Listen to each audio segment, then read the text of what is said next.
تنجيز كراما كاتبين খবর নিস।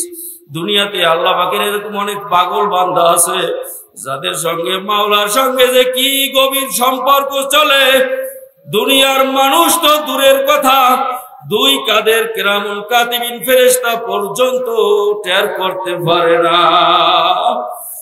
আমার ভাইরা, আমার বন্ধুরা, ওই অন্ধকার কবরে আপনিও যাবেন, আমিও যাব, কিয়ামতের ময়দানে আপনিও উঠবেন, আমিও উঠব, আর মাওলার আশিক বান্দারাও কিন্তু কিয়ামতের ময়দানে উঠবে।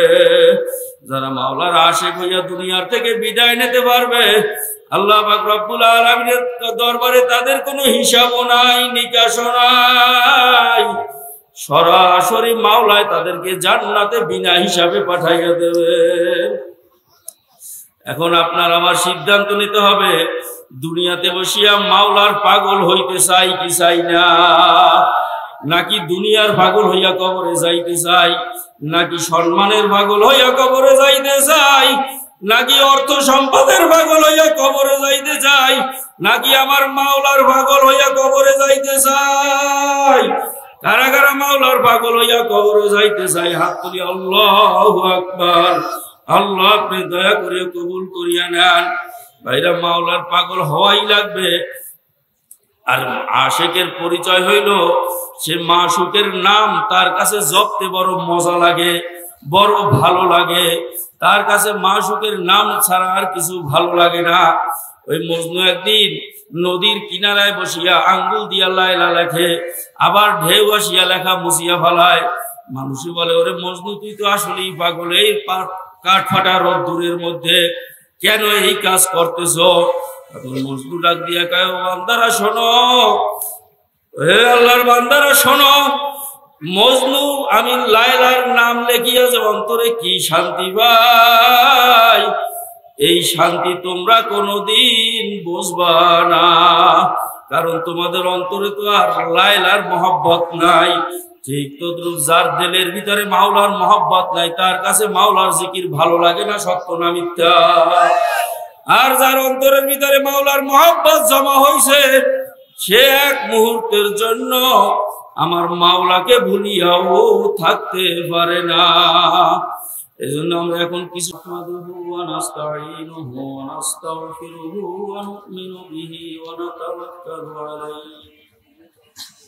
ونعوذ بالله من شرور أنفسنا ومن سيئات أعمالنا من يهده الله فلا مضل له ومن يضلله فلا هادي له ونشهد أن لا إله إلا الله وحده لا شريك له ونشهد أن محمدا عبده ورسوله أما بعد فأعوذ بالله من الشيطان الرجيم بسم الله الرحمن الرحيم يا أيها الذين آمنوا اذكروا الله ذكرا كثيرا وسبحوه بكرة وأصيلا صدق الله المولانا العظيم। সবাই একটু মুহাব্বতের সাথে দুরূদ শরীফ পড়ি। আল্লাহুম্মা সাল্লি আলা সাইয়্যিদিনা ওয়া নাবিয়িনা ওয়া শাফিঈনা ওয়া হাবিবিনা মাওলানা মুহাম্মদ সাল্লাল্লাহু আলাইহি ওয়া আলা আলিহি ওয়া আসহাবিহি ওয়া বারাকা ওয়া সাল্লাম। আল্লাহুম্মা সাল্লি আলা সাইয়্যিদিনা ওয়া নাবিয়িনা ওয়া শাফিঈনা ওয়া হাবিবিনা ওয়া মাওলানা মুহাম্মদ সাল্লাল্লাহু আলাইহি ওয়া আলা আলিহি ওয়া আসহাবিহি ওয়া বারাকা ওয়া সাল্লাম। اللهم صل على سيدنا ونبينا وشفيعنا وحبيبنا مولانا محمد সাল্লাল্লাহু আলাইহি ওয়া আলা আলিহি ওয়া আসহাবিহি ওয়া বারাকা ওয়া সাল্লাম। আলহামদুলিল্লাহ, বাংলাদেশ মুজাহিদ কমিটি চট্টগ্রাম উত্তর জেলার উদ্যোগে আয়োজিত হাটহাজারী ঈদগাহ ময়দানের এই বিশাল ওয়াজ মাহফিলে আল্লাহ পাক রব্বুল আলামিন আপনাকে আমাকে বেছে বেছে উপস্থিত হওয়ার তৌফিক দান করছেন। শুকরিয়া তান সবাই সমস্যারে বলি আলহামদুলিল্লাহ। ভাইরা আমার, আলোচনা সংক্ষেপ, জিকির শুরু হবে। জিকিরের মধ্যেই আজকের এই মাহফিলের প্রাণ কেন্দ্র, আকাঙ্ক্ষার মধ্যমণি আমিরুল মুজাহিদিন হযরত পীর সাহেব হুজুর চরমনাই দামাত বরকাতুহুল আলিয়া, তিনি সংক্ষিপ্ত মোনাজাত দিয়ে বয়ান শুরু করবেন। আলাদা করে তার নাম আর ঘোষণা করা হবে না। অতএব অনুরোধ করব, আশেপাশে রাস্তাঘাটে দোকানে পাটে যে সমস্ত ভাইরা আমার, বন্ধুরা আমার, পীর সাহেব হুজুর চরমনাইয়ের বয়ান শোনার অপেক্ষায় আছেন, আপনারা অতি সত্বর ময়দানে প্রবেশ করবেন ইনশাআল্লাহ। ভাইরা আমার, আমি যে আয়াতে কারিমা তেলাওয়াত করেছি, রব্বে কায়নাত আল্লাহ পাক রব্বুল আলামিন বলেন, ইয়া আইয়ুহাল্লাযীনা আমানু, হে ঈমানদার বিশ্বাসী বান্দা বান্দিগণ, উযকুরুল্লাহ যিকরান কাসীরা, তোমরা আমি আল্লাহর জিকির খুব বেশি বেশি পরিমাণে করো। সবাই বলেন সুবহানাল্লাহ। ওয়াসাব্বিহুহু বুকরাতাও ওয়া আসীলা, বিশেষ করে সকাল সন্ধ্যা দুইটা টাইম আমি আল্লাহর তাসবিহ তাহলিল আদায় করো। এই যে জিকিরের হুকুম আল্লাহ পাক করলেন, কাদেরকে উদ্দেশ্য করে? যারা ঈমানদার। বলেন যারা কি? এখানে আল্লাহ পাক আলেম, মূর্খ, ধনী, গরিব, এটার কোনো শ্রেণী বিন্যাস ভাগ করেছে? সব ঈমানদার, চাই সে গরিব হোক, ধনী হোক, রাজা হোক, বাদশাহ হোক, মিসকিন হোক, ফকির হোক, শিক্ষিত হোক আর মূর্খ হোক, আলেম হোক আর মুফতি হোক, সবাই এই ডাকের আওতাভুক্ত। সবাইকে উদ্দেশ্য করে আল্লাহ বলছেন, তোমরা আমার জিকির করো। কি পরিমাণ? বেশি পরিমাণ। কি পরিমাণ? বেশি পরিমাণ। বর্তমান সময়ে আমরা বড় বিপর্যয়ের ভিতরে দিন কাটতেছে। মুসলমানদের উপরে আপদ বিপদ বালা মুসিবতের অভাব নাই, কথা ঠিক কিনা? আল্লাহ পাক আগেই জানিয়ে দিয়েছেন, জহরাল ফাসাদু ফিল বাররি ওয়াল বাহরি বিমা কাসাবাত আইদিন নাস, সব তোমাদেরই হাতের কামাই। কাদের হাতের কামাই? বান্দাবান্দির হাতের কামাই। কিভাবে হাতের কামাই? আজকে মুসলমান ইসলাম অনুযায়ী চলে না। মুসলমান, মুখ খুলে কথা বললেন, মুসলমান ইসলাম অনুযায়ী চলে। এই যে অন্যায়, এই যে বিপদ, আমরা বিপদের দরওয়াজা খুলে দিলাম, এই বিপদ আর বন্ধ হওয়ার না। এইটাই দরওয়াজা বিপদের, যে মুসলমান ইসলাম অনুযায়ী চলে না। আপনি বলেন হিন্দু নামাজ পড়বে না, কোনো অসুবিধা নাই, খ্রিস্টান নামাজ পড়বে না, অসুবিধা নাই, কিন্তু মুসলমান কি নামাজ না পড়িয়ে থাকতে পারবে? পারবে? তাহলে মুসলমান নামাজ পড়ে না আমাদের সমাজে কি একজন দুইজন না লক্ষ লক্ষ? তাহলে এর দ্বারা কি আল্লাহ পাকের রহমতের দরজা খুললো না গজবের দরজা খুললো? এই জন্য আল্লাহ বলছে যে তো তোমাদের হাতের কামাই। বলে কিভাবে? আর এর মূল কারণ হচ্ছে যে আমরা আল্লাহ পাকের এই হুকুম, আল্লাহ পাকের জিকিরকে ছাড়িয়ে দিছি। আল্লাহ বলছেন ঈমানদারদেরকে আমার জিকির করো বেশি, আর আমরা কেউ জিকির কম করি আর কেউ মোটেও করি না। আছে না নাই? এই কথা আপনাদের কি পছন্দ হয় না? আমরা কি জাকিরিন হইতে পারছি? আল্লাহ যে বেশি বেশি জিকির করতে বললেন, আমরা কি জিকির বেশি বেশি করি? এর দ্বারা কি হলো? আল্লাহর হাবিব ফরমান যে মানুষের অন্তরের, মানুষের ভিতরে একটা গোশতের টুকরা আছে। আলা ইন্না ফিল জাসাদি মুদগাতুন ইযা সলুহাত সলুহাল জাসাদু কুল্লু ওয়া ইযা ফাসাদাত ফাসাদাল জাসাদু কুল্লু আলা ওয়াহিয়াল কলব আও কামা ক্বালা আলাইহিস সালাতু ওয়াস সালাম। আল্লাহর হাবিব ফরমান, ওই গোশতের টুকরাটা যদি ভালো হয় মানুষটা ভালো হয়ে যায়, অর্থাৎ মানুষটা ভালো কাজই করে, খারাপ কাজ আর করে না। আর ওই গোশতের টুকরাটা যদি খারাপ হয়ে যায় মানুষটা খারাপ মানুষে পরিণত হয়, অর্থাৎ সে শুধু খারাপ কাজগুলোই বেশি করতে চায়। তাহলে অর্থ দাঁড়াইলো কি, আমরা যে মুসলমান হয়ে ইসলাম মানতেছি না, ইসলাম অনুযায়ী চলতেছি না, মূল কারণ হইল আমরা জিকির ছাড়িয়ে দিছি। এখন এই রোগের ঔষধ কি? ঔষধও আবার আল্লাহর হাবিব বলিয়া দেন, লিকুল্লি শাইইন সিকালাতুন সিকালাতুল কুলুবি যিকরুল্লাহ। যেই কলব খারাপ হওয়ার কারণে তুমি মুসলমান হওয়ার পরেও গুনাহ করতেছো, গুনাহ করাটাই তোমার কাছে ভালো লাগে। হইছো মুসলমান কিন্তু ওয়াজ শুনতে ভালো লাগে না, গান শুনতে ভালো লাগে। হইছো মুসলমান কোরআন তেলাওয়াত শুনতে ভালো লাগে না, তোমার কাছে জারি গান শুনতে ভালো লাগে। এর রোগ কোথায়? শরীরে না কলবে? জোরে করে, শরীরে না কলবে? কলবটা নষ্ট হয়েছে কি দ্বারা? গুনার দ্বারা। কি দ্বারা? ইজা আজিনাতিল আব্দু নুকিতাত ফি কলবিহি নাকতাতান সাওদা। সরদারে দোজাহান বলেন, যখন বান্দা একটা গুনাহ কাজ করে কলবে একটা কালো দাগ পড়ে। ফাইন তাবা ওয়াস্তাগফারা, যদি বান্দা তওবা ইস্তেগফার করে গুনার দাগটা মুছিয়া যায়। আর যদি তওবা না করিয়ে গুনার পর গুনাহ করতেই থাকে, একটার পর একটা কালো দাগ পড়তে পড়তে মুসলিমাতুন সাওদা, কলবটা কালো অন্ধকারে পরিণত হয়ে যায়। এই কারণে মুসলমান ইসলাম আর মানতে পারে না। এই রোগের ঔষধ কি? আল্লাহ রসুল বলেন যে এই কলবকে যদি তুমি দূর করতে চাও, সাবান সোডা দিয়ে পারবা না। দুনিয়াতে কোনো মেডিসিনও আবিষ্কার হয় নাই, কোনো ইনজেকশন আবিষ্কার হয় নাই। এই রোগের মেডিসিন হইল আল্লাহ পাকের জিকির। তার জিকির জোরে কর না। আল্লাহর হাবিব কত সুন্দরভাবে বুঝান যে যেরকম একটা লোহায় জং ধরলে পরিষ্কার করার জন্য ব্যবস্থা রেত মারতে হয় কি হয় না? কথা কয় না। কাপড় পরিষ্কার করতে হলে সাবান লাগাইতে হয় কি হয় না? আল্লাহর হাবিব ফরমান যে এই কলবকে পরিষ্কার করার জন্য হাতিয়ার হইল আল্লাহ পাকের জিকির। ভাইরা আমার, জিকিরের বহুত ফজিলত।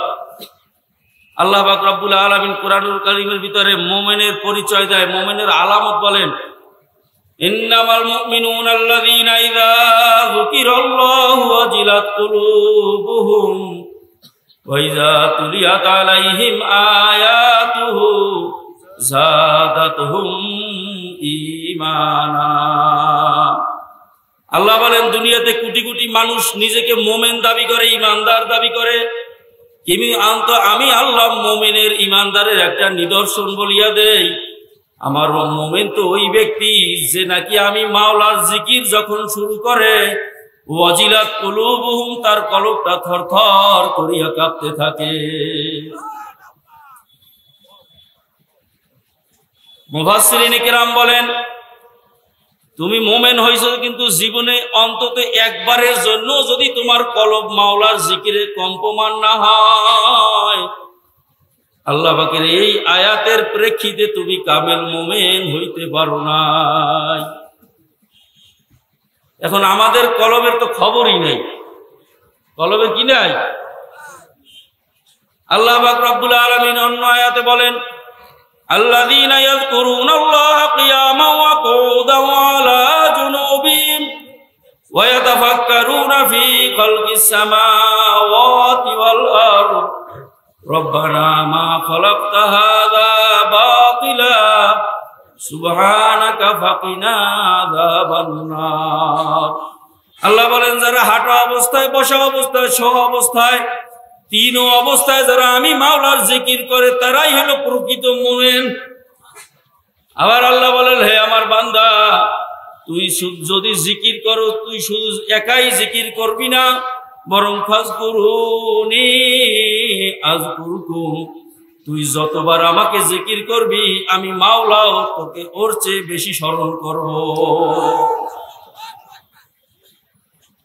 আল্লাহ পাক রব্বুল আলামিন অন্য আয়াতে বলেন, ইন্নাস সালাতা তানহা আনিল ফাহশাই ওয়াল মুনকারি ওয়াল বাগ ওয়া লাযিকরুল্লাহি আকবার, নিশ্চয়ই মানুষকে গুনার থেকে নামাজে বিরত রাখবে।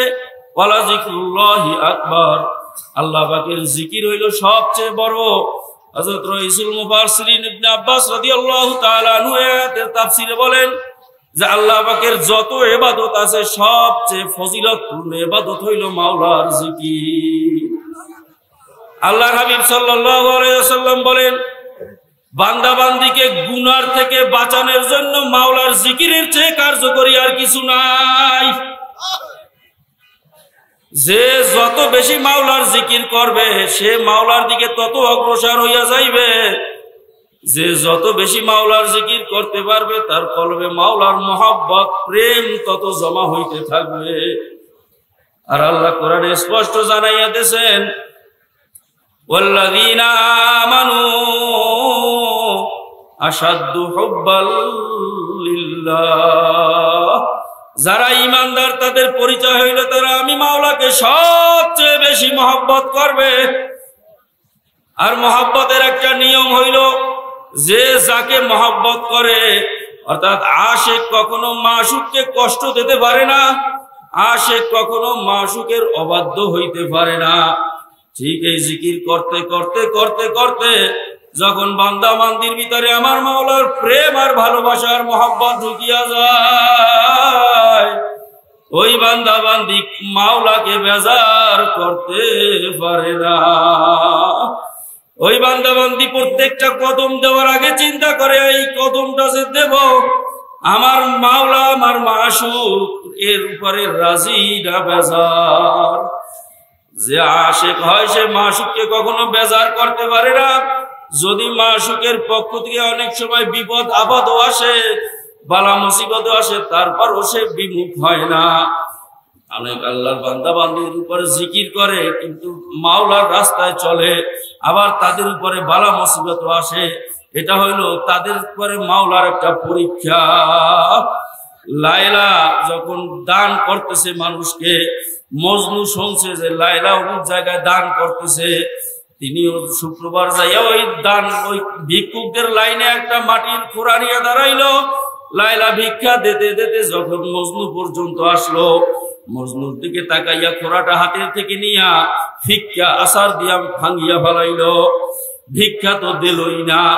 এখন মজনু ওই পাশে গিয়া আনন্দে লাফায় আর নাচে।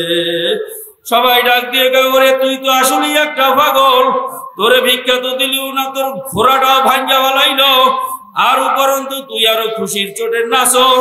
তখন মজনু ডাক দিয়ে কয় তোমরা কি বুঝবা? আল্লাহু আকবার। আল্লাহ, আমার মাশুকা আমার লায়লা যে আমার দিকে এক নজর তাকাইছে, এর চেয়ে বড় প্রাপ্তি আমার কিছু নাই। আমার দিকে না তাকাইয়া তো আমার খোঁড়াও ধরে নাই, খোঁড়া ভাঙ্গেও নাই। ঠিক মাওলার আশিক বান্দাদের উপরেও যখন কোনো বালা মুসিবত আছে তখন তারাও এরকম বেজার হওয়া তো দূরের কথা, বরং খুশি হয় যে আরে আমার মাওলাই বুঝি আমার দিকে তাকাইছে। আল্লাহু আকবার। মিয়ানে আশিকো মাশুক চিরঞ্জিস এরামন কাতিবিরাম খবর নিস। দুনিয়াতে আল্লাহ পাকের এরকম অনেক পাগল বান্দা আছে যাদের সঙ্গে মাওলার সঙ্গে যে কি গভীর সম্পর্ক চলে, দুনিয়ার মানুষ তো দূরের কথা, দুই কাদের কিরামুল কাতিবিন ফেরেশতা পর্যন্ত টের করতে পারে না। আমার ভাইরা, আমার বন্ধুরা, ওই অন্ধকার কবরে আপনিও যাবেন, আমিও যাব। কিয়ামতের ময়দানে আপনিও উঠবেন, আমিও উঠবো। আর মাওলার আশিক বান্দারাও কিন্তু কিয়ামতের ময়দানে উঠবে। যারা মাওলার আশিক হইয়া দুনিয়ার থেকে বিদায় নিতে পারবে, আল্লাহ পাক রব্বুল আলামিনের দরবারে তাদের কোনো হিসাবও নাই, নিকাশও নাই। সরাসরি মাওলায় তাদেরকে জান্নাতে বিনা হিসাবে পাঠাইয়া দেবে। এখন আপনার আমার সিদ্ধান্ত নিতে হবে, দুনিয়াতে বসিয়া মাওলার পাগল হইতে চাই কি চাই না, নাকি দুনিয়ার পাগল হইয়া কবরে যাইতে চাই, নাকি সম্মানের পাগল হইয়া কবরে যাইতে চাই, নাকি অর্থ সম্পদের পাগল হইয়া কবরে যাইতে চাই, নাকি আমার মাওলার পাগল হইয়া কবরে যাইতে চাই? কারা কারা মাওলার পাগল হইয়া কবরে যাইতে চাই? হাত তুলি। আল্লাহু আকবার। আল্লাহ আপনি দয়া করে কবুল করিয়া নেন। ভাইরা, মাওলার পাগল হওয়াই লাগবে। আর আশিকের পরিচয় হইল সে মাশুকের নাম তার কাছে জপতে বড় মজা লাগে, বড় ভালো লাগে। তার কাছে মাশুকের নাম ছাড়া আর কিছু ভালো লাগে না। ওই মজনু একদিন নদীর কিনারায় বসিয়া আঙ্গুল দিয়া লায়লা লেখে, আবার ঢেউ আসিয়া লেখা মুছিয়া ফেলায়। মানুষই বলে ওরে মজনু তুই তো আসলেই পাগল, এই কাঠ ফাটা রোদ্দুরের মধ্যে কেন এই কাজ করতেছ? মজনু ডাক দিয়া কয়, বান্দারা শোনো, হে আল্লাহর বান্দারা শোনো, মজনু আমি লায়লার নাম লেখিয়া যে অন্তরে কি শান্তি পাই,